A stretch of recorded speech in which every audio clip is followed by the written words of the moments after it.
You know, I'm not a fall back mentality kind of person. People would say, well, you know, you better have another career to fall back on. I'm like, I don't want to fall back on anything.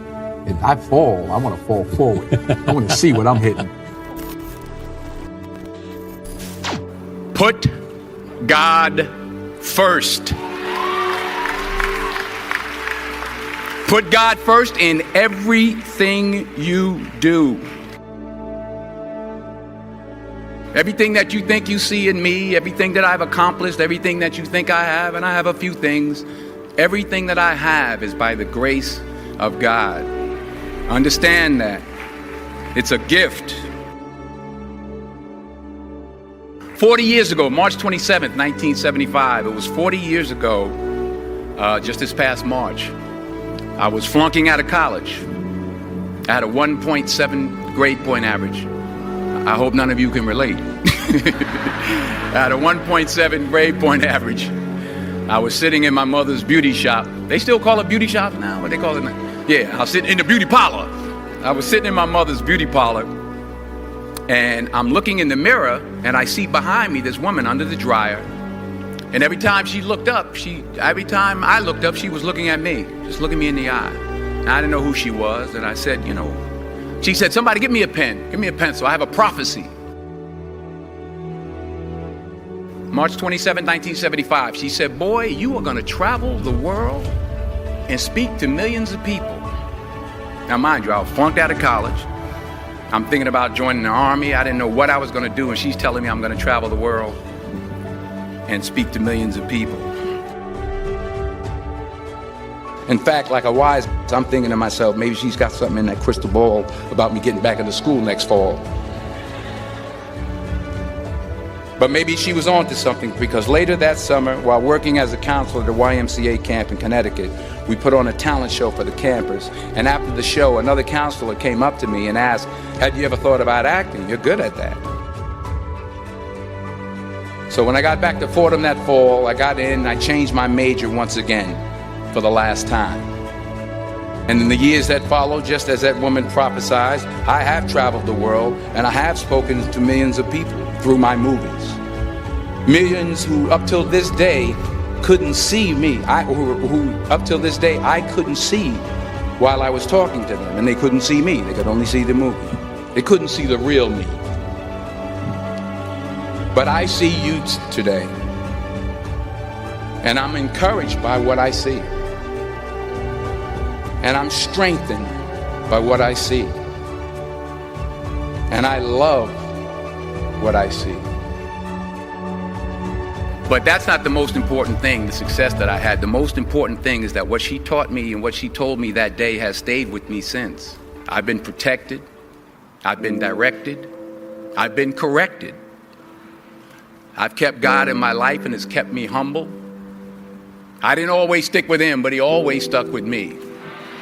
So stick with him in everything you do.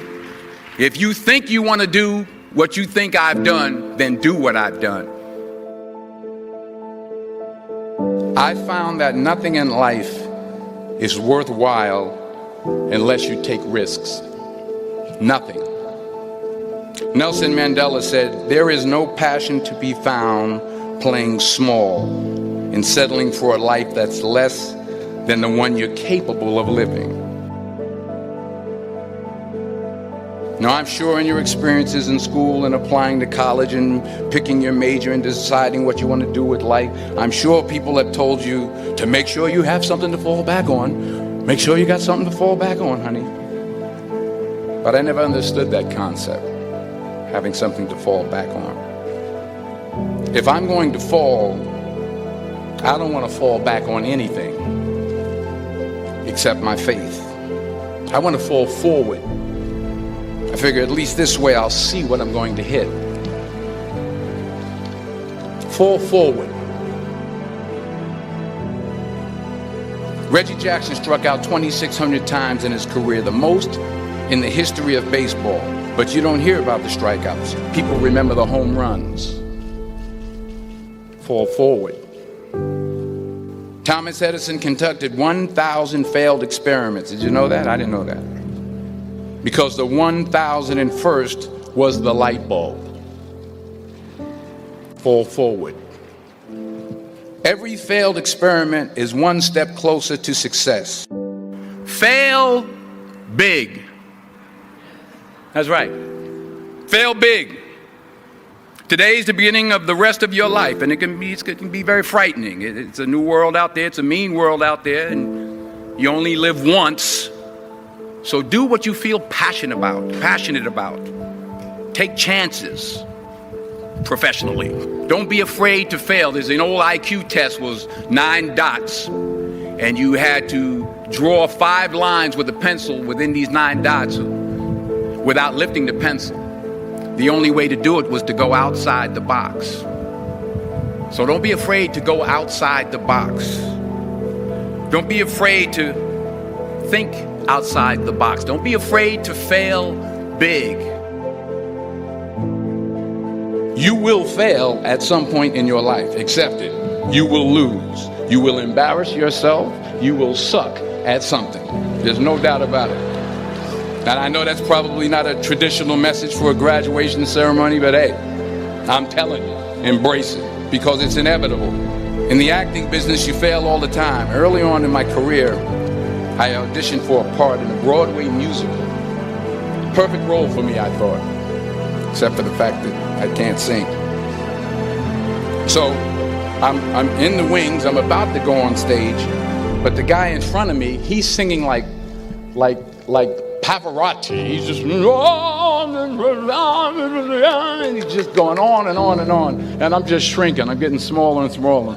So they say, oh, thank you very much, and you'll be hearing from us. So I come out with my little sheet music, and it was Just My Imagination by the Temptations. That's what I came up with. So I hand it to the accompanist, and she looks at it and looks at me and looks out at the director and was like, nice. So I start, I'm going to sing. I'm like, it's just my imagination once again, and then coming away with me. And I'm not saying anything, so I'm thinking I'm getting better. So I just start getting into it. It was just my imagination. Running. This, thank you very much, Mr. Washington. Thank you. So I assumed I didn't get the job. But the next part of the audition, he called me back. The next part of the audition is the acting part of the audition. So I'm like, hey, okay, maybe I can't sing, but I know I can act. So they pair me with this guy, and again, I didn't know about musical theater. And musical theater is big, so they can reach everyone all the way in the back of the stadium. And I'm more from a realistic, naturalistic kind of acting where you actually talk to the person next to you. So I don't know what my line was. My line was, well, hand me the cup. And his line was, well, I will hand you the cup, my dear. The cup will be there to be handed to you. And I said, oh, okay. Well, should I give you the cup back? Oh, yes, you should give it back to me, because you know that is my cup and it should be given back to me. I didn't get the job. But here's the thing. I didn't quit. I didn't fall back. I walked out of there to prepare for the next audition, and the next audition, and the next audition. I prayed. I prayed, and I prayed. But I continued to fail, and fail, and fail. But it didn't matter, because you know what? There's an old saying, you hang around the barbershop long enough, sooner or later you're going to get a haircut. So you will catch a break, and I did catch a break. Last year, I did a play called Fences on Broadway. Someone talked about it. Won the Tony Award.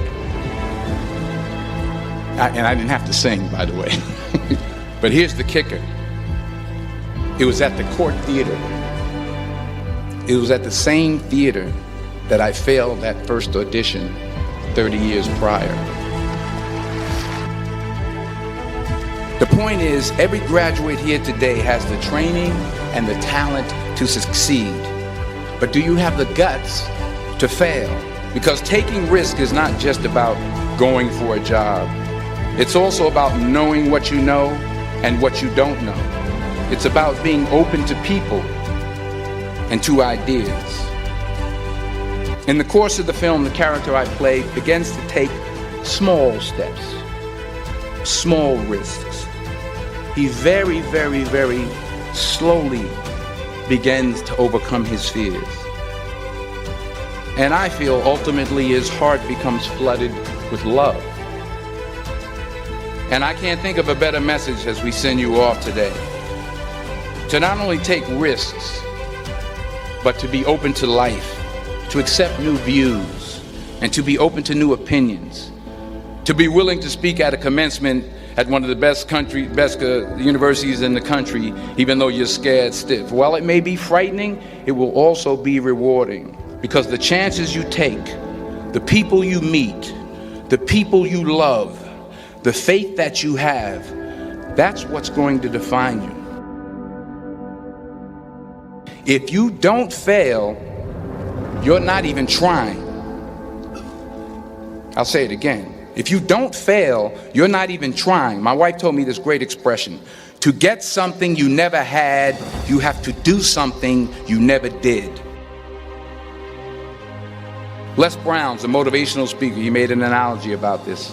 He says, imagine you're on your deathbed, and standing around your deathbed are the ghosts representing your unfulfilled potential. The ghost of the ideas you never acted on, the ghost of the talents you didn't use, and they're standing around your bed, angry, disappointed, and upset. They say, we came to you because you could have brought us to life, they say. And now we have to go to the grave together. So I ask you today, how many ghosts are going to be around your bed when your time comes? You've invested a lot in your education, and people have invested in you. And let me tell you, the world needs your talents, man, does it ever. I just got back from Africa like 2 days ago, so if I'm rambling on, it's because I'm jet lagged. I just got back from South Africa. It's a beautiful country, but there are places there with terrible poverty that need help. And Africa is just the tip of the iceberg. The Middle East needs your help. Japan needs your help. Alabama needs your help. Tennessee needs your help. Louisiana needs your help. Philadelphia needs your help. The world needs a lot, and we need it from you. We really do. We need it from you young people. I mean, I'm not speaking for the rest of us up here, but I know I'm getting a little grayer. We need it from you, the young people. So you got to get out there. You got to give it everything you got, whether it's your time, your talent, your prayers, or your treasures. Because remember this, you will never see a U-Haul behind a hearse. I'll say it again. You will never see a U-Haul behind a hearse. You can't take it with you. What are you going to do with what you have? I'm not talking about how much you have. Some of you are business majors. Some of you are theologians, nurses, sociologists. Some of you have money. Some of you have patience. Some of you have kindness. Some of you have love. Some of you have the gift of long suffering. Whatever it is, whatever your gift is, what are you going to do with what you have? Dream big.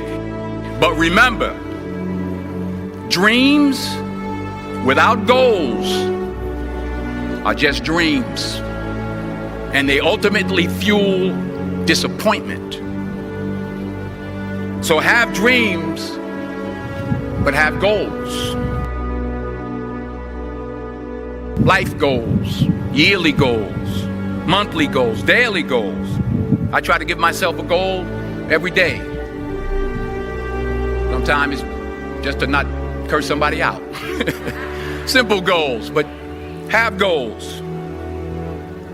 And understand that to achieve these goals, you must apply discipline and consistency.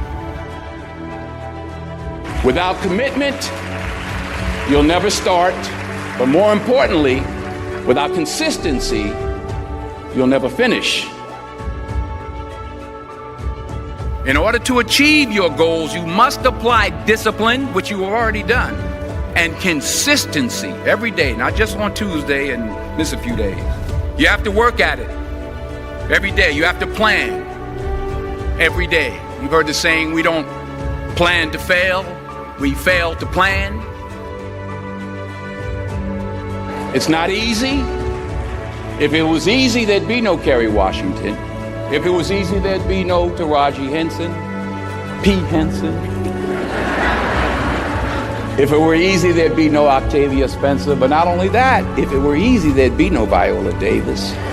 If it were easy, there'd be no Michael T. Williamson, no Stephen McKinley Henderson, no Russell Hornsby. If it were easy, there'd be no Denzel Washington. Hard work works. Working really hard is what successful people do. And in this text, tweet, twerk world that you've grown up in,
remember, just because you're doing a lot more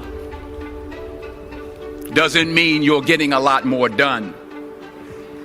Remember that. Just because you're doing a lot more doesn't mean you're getting a lot more done. Don't confuse movement with progress. My mother told me, she said, yeah, because you can run in place all the time and never get anywhere. So continue to strive, continue to have goals, continue to progress. We all have different talents. Some of you will be doctors, some lawyers, some scientists, some educators, some nurses, some teachers. Yeah, okay. Some preachers. The most selfish thing you can do in this world is help someone else. Why is it selfish? Because the gratification, the goodness that comes to you, the good feeling that I get from helping others, nothing's better than that. Well, one or two things, but nothing's better than that. Not jewelry, not big house I have, not the cars, but it's the joy. That's where the joy is, in helping others. That's where the success is, in helping others. The most important person in my life. 40 years of sacrifice, 40 years of forgiveness. She taught me about faith, spirituality, love, real love, unwavering love, in spite of myself. I would not be alive without Pauletta Washington. I wouldn't be alive.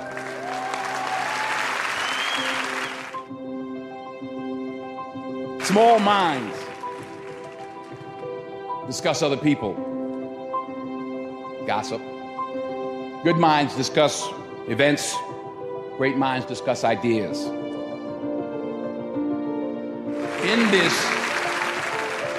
Twitter tweet, mean world that we've created for our children.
The least we can do is consider what we've done and think about the young people, the future, and individually, collectively do the best we can to try and turn this thing around. I blame no one. I look in the mirror. On the other side of it, what an opportunity we have, because tomorrow's the first day of the rest of our lives. So what an opportunity we have. As I said, I'm a positive person. I think that you have to take what you're given and do something with it. You know, the easiest thing to do is complain about it and give in to that. But I try to turn that into something positive, and so far it's worked for me. What do you think the biggest difference between doing a play and doing, I mean, it's a cliched question, but I'd be interested to know your answer. I think a part of what Viola just said is that you get to dig deeper and you get another day. Right. And you get the energy. You do a movie and it's 200 people that are used to it and they don't care, and everybody's doing their job, and it comes in a theater somewhere, and you're picking your nose at home somewhere, clipping your nails. There's no energy. Right. When I was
on Broadway 5 years ago with Julius Caesar, I made a decision to sign autographs every night. I don't know what I did. Oh, yeah, it ain't happening this time. No. Only as I rub my knees, only because my knees are bad. It's hard for me to stand. But. And why did you decide to do that? Well, I wanted to say thank you. It was my way of saying thank you.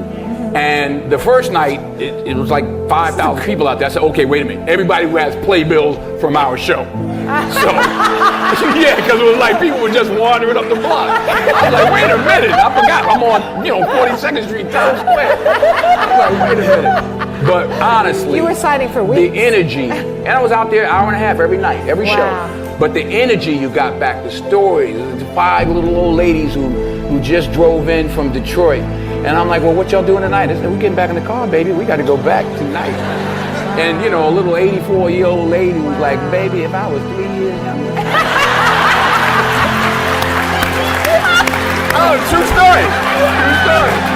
Then we had, and I say this also, because I hope it happens with this play. We had some high schools come. We had one school from somewhere, I forgot where, and they were doing Julius Caesar. And some young kid was like, well, my Brutus is a bit different.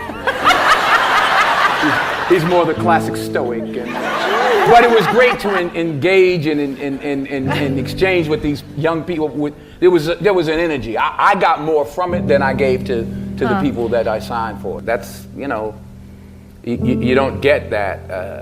The odd thing about success in film is the budgets get bigger, you make more money, but they become more formulaic.